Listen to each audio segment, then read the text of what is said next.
अस्सलाम वालेकुम नाज़रीन, सराबत आपसे मुखातिब है। कुछ आंतरिक खबरें हम आपके सामने रख देते हैं। अगर आप बगौर जायजा लें तो गुज़श्ता 20 से 22 घंटों में पाकिस्तान के अंदर बहुत बड़ी बड़ी डेवलपमेंट्स हुई हैं। बहुत सारी चीजें आगे पीछे हुई हैं, यानी रिदम जो चल रहा था, एक सीक्वेंस था, उससे चीजें हटकर हुई हैं। इमरान खान साहब की बेगम की रिहाई होती है, इमरान खान साहब की दोनों बहनों की रिहाई होती है, खान के साथ मुलाकातें होती हैं, मियां नवाज शरीफ पाकिस्तान छोड़ जाते हैं। मियां नवाज शरीफ साहब पाकिस्तान छोड़ जाते हैं और फिर कादी फायद ईसा साहब पाकिस्तान से भाग जाते हैं, पाकिस्तान से फरार हो जाते हैं। अब यह महसूस हो रहा है कि लंदन प्लान के जो बेसिक किरदार जिनके बारे में इमरान खान साहब बातचीत कर रहे थे, लंदन प्लान के दो बड़े किरदार पाकिस्तान से निकले हैं, दो बड़े किरदार पाकिस्तान से गए हैं। अब जो खबरें आ रही हैं, खबरें ये हैं कि लंदन प्लान के जो मजीद किरदार हैं, मजीद जो शख्सियात हैं, वो भी उन्होंने भी पर तोले हुए हैं और वो अनकरीब पाकिस्तान से भागती हुई आपको नजर आएंगे, पाकिस्तान से फौरी तौर पर जाएंगे। यानी आखिर क्या इतनी, यानी कादी फायद ईसा साहब का फेयरवेल होता है, ठीक ठाक सुप्रीम कोर्ट में उनकी एंगेजमेंट होती है और उसके बाद बंदा एक दिन रेस्ट करता है, आराम करता है, लेकिन फौरी तौर पर यानी चंद घंटे भी नहीं गुजरते और काजी साहब मुल्क से निकल जाते हैं। ये बात भी ध्यान में रखें कि काजी साहब जिस तरीके से तुर्की गए हैं और तुर्की से लंदन जाएंगे, हालांकि जो खबरें आ रही थी कि काजी साहब डायरेक्ट लंदन में जाएंगे, तो काजी साहब जो लंदन डायरेक्ट नहीं गए हैं, उसके हवाले से जो मुज्जाद तज्जिया रिपोर्टेडली मौजूद है कि काजी साहब को या जो डाउट था बड़ों को कि शायद लंदन एयरपोर्ट के ऊपर लोग मौजूद होंगे, या कोई ना कोई पाकिस्तानी, या ये भी मौजूद है कि वहां पर लोग खड़े हों और काजी साहब का कहीं इस्तकबाल ना हो जाए, कहीं डोनल्ड शोनल्ड काजी साहब को ना पेश कर दिया जाए। लिहाजा काजी साहब को तुर्की भेजा गया और तुर्की से होते हुए काजी साहब जाएंगे। दो के मुख्तलिफ बताया जा रहा है कि काजी साहब की हमशीरा हैं, उनकी मसरूफियात अपनी मुख्तलिफ एंगेजमेंट्स उनकी वहां पर होंगी। लेकिन आप एक चीज को समझें कि काजी साहब इंतहाई सिक्योर फ्लाइट से पाकिस्तान से निकले, इंतहाई सिक्योर तरीके से निकले, लेकिन जहाज के अंदर की वीडियो है, जहाज के अंदर की वीडियो है कि काजी साहब अपना सामान रख रहे हैं और काजी साहब उनकी बेगम बैठ रही हैं। अब दिलचस्प पहलू यह है कि कादी साहब के बैठने की और शुरू की चंद तस्वीरें बाहर आई, और जो तस्वीरें बाहर आती हैं तो तस्वीरों के बाद रोला पड़ गया कि जनाब ये कादी साहब है ही नहीं, ये जनाब है नहीं, आप लोगों ने मोटे मोटे मूल गाए हुए हैं, ये कादी साहब नहीं है। फिर चंद घंटों बाद वीडियो जारी कर दी गई। इसका मतलब यह है कि कोई फॉलो कर रहा था, इसका मतलब यह है कि कोई दिखा रहा था, कोई बता रहा था, कोई बाकायदा से उसने एक एक स्टेप करके कादी साहब का ताकुब किया है और सारी चीजें वो सामने लेकर आया है। कादी साहब इमरान खान साहब के बकौल लंदन प्लान का एक बड़ा कलीदी और बहुत अहम तरीन किरदार है। मैंने आज सियासत दो पीके के लिए रावलपिंडी में सर्वे किया है, बराए मेहरबानी टाइम निकालें, जरूर जाकर देखें। मैं हैरान रह गया 99.9% लोगों ने यह कहा कि कादी फायद ईसा असल में एक कठपुतली थी, एक सामने रखा हुआ एक खिलाड़ी था, एक अदाकार था। उन्होंने कहा यह कहानी कोई और चलाता है, वो जाकर देखें, आपको पता चला। लोग बार बार एस्टेब्लिशमेंट का नाम ले रहे हैं और यानी ऐसी गुफ्तगू कर रहे हैं जो मैं तो नहीं ले सकता, बल्कि बीप लगाए हैं हमने बहुत सारी जगहों पर। यानी बहुत सारी गुफ्तगू या बहुत सारे लोग जो बातचीत कर रहे हैं उसके ऊपर हमें बीप लगाना पड़ा, बल्कि बहुत सारी चीजें हमने शामिल ही नहीं की जो लोग बातचीत कर रहे थे। तो लंदन प्लान के जो मरकजी किरदार हैं वो पाकिस्तान से भाग रहे हैं, वो पाकिस्तान से नहीं कर रहे हैं। अब कादी साहब की जो एक वीडियो मंजर यहां पर है जहाज पर बैठने की, ये सिर्फ एक वीडियो नहीं हो सकती। इसका मतलब यह है कि शायद और भी कुछ वीडियोज हो, शायद कोई क्या ऐसे वाकया जरूर हुए हों। यानी अगर कोई बंदा वहां पर खड़ा है एक सिक्योर तरीन फ्लाइट में और वह वहां से पर फोन जरा सा ऊपर करके वीडियो बना रहा है कादी साहब की, तो मुमकिन है कि और भी पाकिस्तानी वहां पर मौजूद हों और ये अवाम महसूस हो रहा है कि चीजों को अपने हाथ में ले रही है, अवाम अब लीड कर रही है। मुबारक ज़ेब को आपने देखा होगा, वो अपने हल्के में गया, लोगों ने बिल्कुल उसे चारों तरफ से घेर लिया। लोगों ने कहा ये गद्दार आ गया है, लोगों ने कहा ये जनाब दो नंबर बंदा आ गया, ये घटिया बंदा आ गया है, इसने हमारी इज्जत बेची है, इसने हमें बेचा है।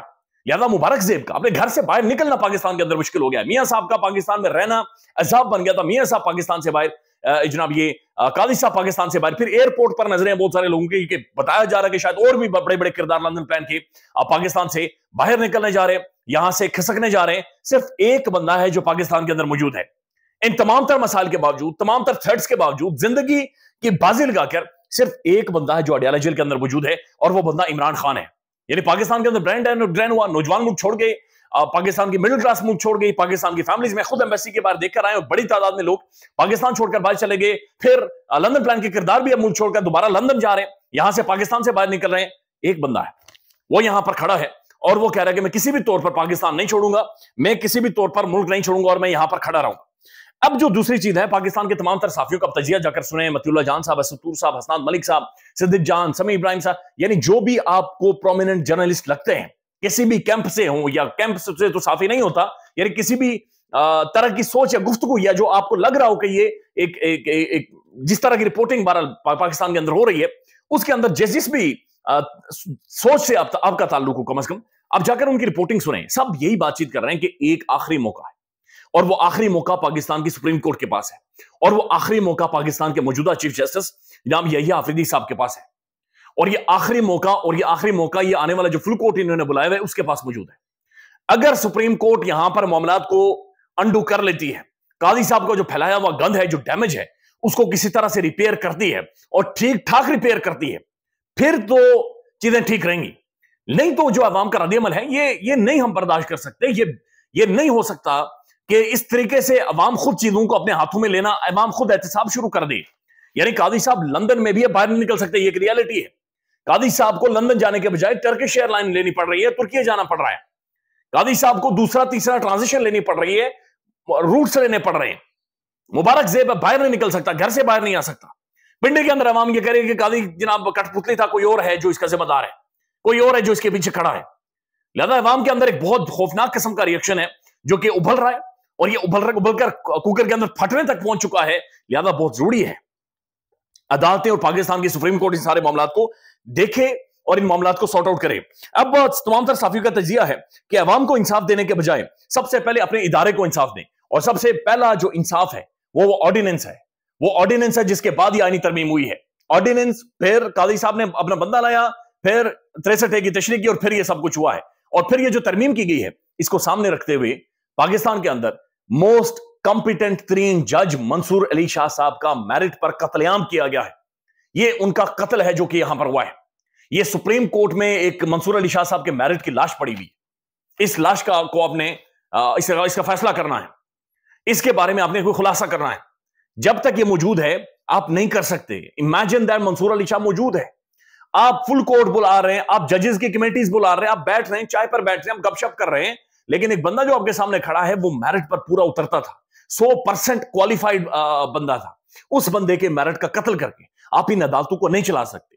اس طرح سے نہیں چلتا، سپریم کورٹ نہیں اس طرح سے چلتی، جوڈیشری عدالتیں نہیں چلتی۔ ٹھیک ہے آپ مار دھاڑ کر سکتے ہیں، لیکن یہ نظام اس طرح سے نہیں چلے گا۔ میں یا آپ شاید خاموش ہو جائیں گے، لیکن یہ چیزیں اس طرح سے اب نہیں چلیں گی اور یہ معاملات سارٹ آؤٹ نہیں ہوں گی۔ شیر افضل مروت نے ایک تقریر کی ہے جی کو 12-14 منٹ کی، اور مروت صاحب نے بہت سارے جناب کٹے کھول دیے ہیں۔ مروت صاحب نے بھی کٹے کھول دیے ہیں، اور یہ محسوس بھی کیا جا رہا ہے، بہت سارے صحافی اس طرف اشارہ کر رہے ہیں۔ تحریک انصاف کے جو لوگ بکے ہیں، یہ تحریک انصاف کے اندر جو موجودہ قیادت ہے تحریک انصاف کی، ان کی ذمہ داری لگائی گئی تھی کہ آپ نے لوگوں کو چھپانا ہے، آپ نے لوگوں کو غائب کرنا ہے۔ obvious تھا منڈی لگے گی، obvious تھا لوگ مارے جائیں گے، اٹھائے جائیں گے، لہذا آپ نے ان لوگوں کو بچانا ہے، انہیں سیف گارڈ کرنا ہے، انہیں سائڈ پر لے کر جانا ہے، انہیں انڈر گراؤنڈ کر دینا ہے، انہیں چھپا دینا ہے، غائب کر دینا ہے۔ بتایا جا رہا ہے کہ تحریک انصاف کے جو اپنے لوگ تھے، بڑی شخصیات تھی، انہوں نے باقاعدہ سے خفیہ طور پر ان کی لوکیشنز پوچھ کر آگے بتایا کہ یہ ان کی لوکیشنز ہیں، یہ ان کی جگہ ہیں، یہاں پر جائیں، ان کی فیملی یا ان کے بندے موجود ہیں۔ تو یہ جو تحریک انصاف کے اپنا، یعنی جو سلمان اکرم راجہ صاحب کی سٹیٹمنٹ ہے، صرف ایک منٹ کے لیے سوچیں کہ فیصل فرید صاحد کے بارے میں جب ان سے سوال کیا جاتا ہے، وہ یہ کہتے ہیں کہ میں جب چپڑاسی کو نکال دوں گا تو آپ یہ کہیں گے کہ اس کے بارے میں بھی ٹیلی ویژن کے اوپر سوال پوچھیں گے۔ تو یہ ایک انتہائی حتک امیز ہے، انتہائی تضحیک امیز ہے، انتہائی کوئی گھنونا قسم کی گفتگو ہے، بات چیت۔ حالانکہ سلمان اکرم راجہ صاحب میں تو انہیں ایک بہت ساری چیزوں میں آئیڈیالائز کرتا ہوں کہ ان جیسا بندہ ہونا چاہیے، یہ ان جیسی زیرک شخصیت ہونی چاہیے، لیکن یہ بڑا ایک بلو دا بیلٹ کمنٹ ہے۔ پھر تحریک انصاف کی اب ساری قیادت کو دیکھیں تو ایسے لگ رہا ہے کہ ان کی کوئی سانپوں کے بیچ میں وہ کھڑے ہیں، یعنی ان کی کوئی سٹیٹمنٹ نہیں ہے، کوئی پالیسی نہیں ہے، ان کا کوئی سٹینڈ کرنا نہیں ہے، بلکہ ان سے بہتر تو عوام کلیئرٹی کے ساتھ چل رہی ہے، عوام کھڑی ہے، عوام موجود ہے۔ تو بتایا جا رہا ہے کہ تحریک انصاف کے اندر اصل میں سہولت کار بیٹھے ہوئے ہیں۔ اصل میں ایک تو وہ ہیں کہ جنہوں نے ڈیلز کی ہیں، جنہوں نے سینٹ کے اندر اور پارلیمان کے اندر جا کر، سینٹ میں پارلیمان کے اندر ووٹ ڈالے، لیکن سینیٹرز بھی بکے ہوئے تھے جن کی ضرورت نہیں پڑی، لیکن جنہوں نے بک کر ووٹ ڈالے۔ ایک وہ ہیں جنہوں نے ڈیلز کروائی ہیں، جو کہ بروکرز تھے، مڈل مین تھے، جو دلال تھے، اصل جو معذرت کے ساتھ جسے کہا دلے تھے، وہ یہ تھے جنہوں نے یہ سب ڈیلز کروائی ہیں، سودے کروائے اور انگیجمنٹ کرائی۔ لیکن اگین خلاصہ ادھر ہی جا کر پلس جمع ہو کر بات ادھر ہی آ جاتی ہے۔ یہ اس طرح سے چلے گا نہیں، یہ کوئی بھی خدا نخواستہ ناخوشگوار چیز کی طرف یہ معاملہ جاتا ہے تو عوام کنٹرول سے باہر ہو جائے گی۔ ابھی بھی وقت ہے، ابھی بھی پاکستان کی عدالتیں فیصلہ کر سکتی ہیں، ہمارے فیصلہ ساز ابھی بھی فیصلہ کر سکتے ہیں، ہم سب یہاں سے ریورس کر سکتے ہیں چیزوں کو۔ اللہ تعالیٰ کرے کہ پاکستان کے اندر ایک ایسی سوچ آئے، اب ہم نے آگے بڑھنا ہے۔ خیال رکھیے گا، اللہ حافظ۔